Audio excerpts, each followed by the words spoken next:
Hi, this is Justin. I wanted to show how I ultimately figured out my dynamic grouping for a chart problem. I had a lot of help from Gianni Ceresa, and I do owe him a great amount of thanks for showing me how to get this done. So the thing that we've perfected here is we have this just simple chart of revenue by period, and we've got it so it will dynamically adjust to the number of periods that you have. Now you have to set defaults about what you want to see for different periods, but right now I have somewhere along the lines of probably 12 or 15 weeks, and so it shows me monthly data, which is exactly what I was going for. If I decrease the number of weeks that I'm looking at and apply that prompt, you can see that it jumped from months to weeks.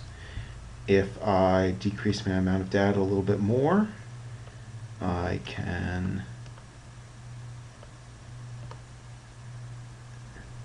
now that's still weeks, we got to decrease it just a little more.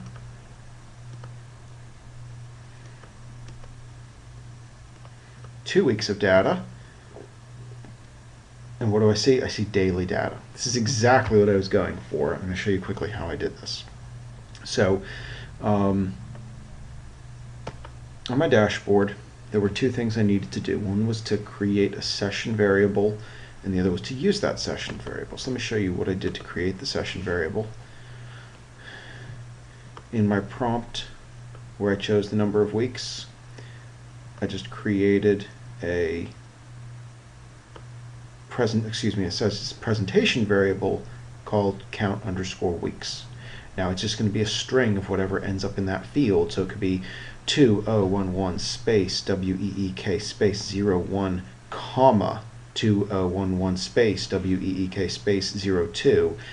Well, it's just going to be a string with a comma in between it. Now that's key because what we're going to do is we're going to use that string count weeks as the presentation variable, which you see that's how we show our presentation variable with the default value of a dash, and we're going to use these database functions to find out how many commas are, right there, how many commas are in the string. So we're going to compare the string to the string with the commas replaced by a blank, and then we're going to add one. And that just gives us a count of the number of elements selected. It's a fantastic way to solve this. So we did that.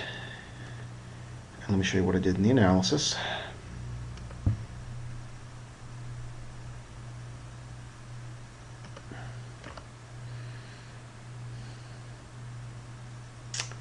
I have my three different time dimensions, which are the three that we move around by, and I have my fact that we're adding up in the bar chart. I created this fourth element, which is time. This is where I have the case statement that decides which of those three to choose. So you can see that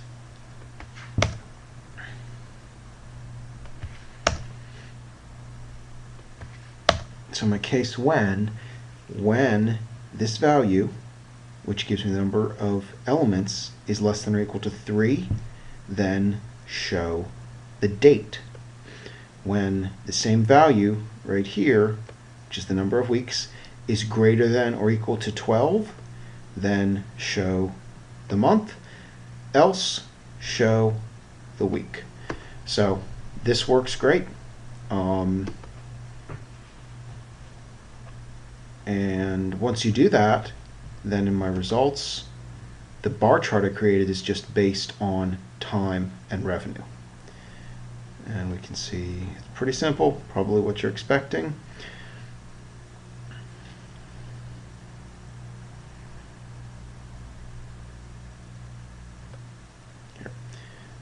Down here, it's just revenue as the bars, group by time.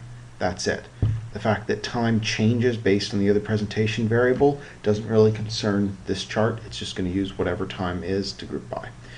So this ended up working very well. And again, thanks to Gianni for showing me how to specifically count the number of weeks and affect that change in a essentially a fictitious dimension that we created.